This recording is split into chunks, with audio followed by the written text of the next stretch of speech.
Good morning to you.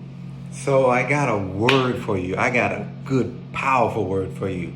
I've been marinating on this word for about a week, so it's good and ready. So I was studying on balance, right?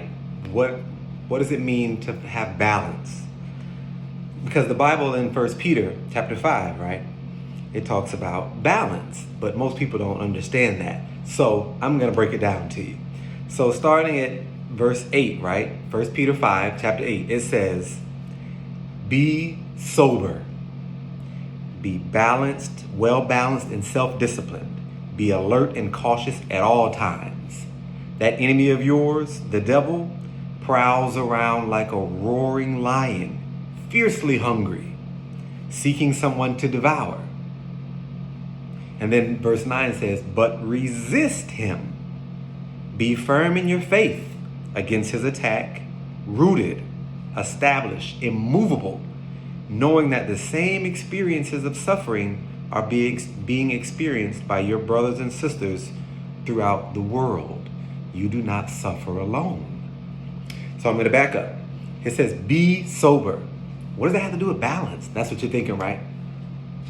Remember there's a commercial that comes on TV in Florida anyway. It says, be sober or get pulled over, right? It's like a DUI law here in Florida, because the first thing that is affected when you're drinking or when you're no longer sober, right, is your judgment.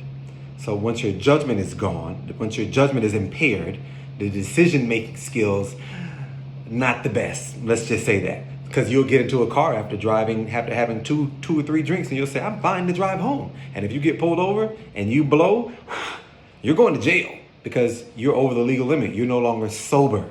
So there's a reason that being sober is very important, because, again, your judgment is the first thing is impaired.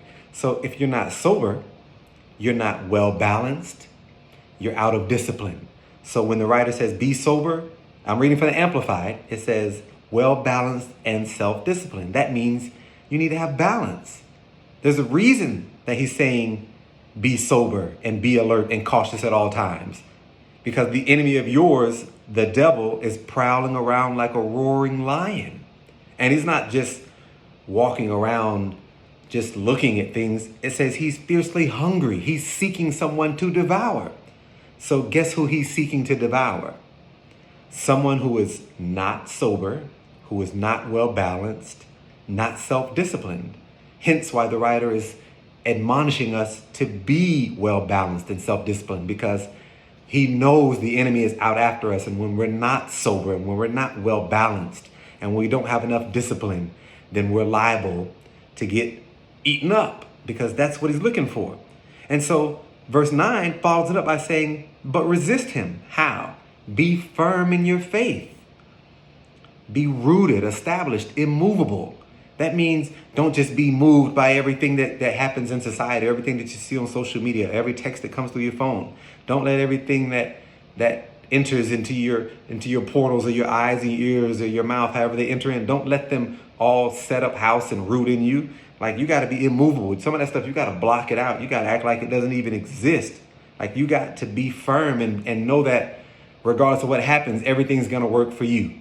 This might not be your time, but remember, everything, no matter what it is, everything happens when it's supposed to. Everything does.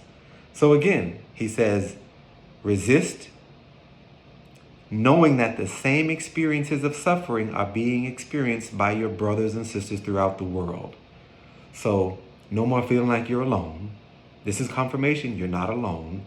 Other brothers and sisters around the world are experiencing the same thing you are. But the key is, be sober, well-disciplined and balanced, or get pulled over by the enemy. I don't think you want to get pulled over. Hey, listen, I hope this helped you. There was a lot of meat in there. And remember, God loves you no matter what.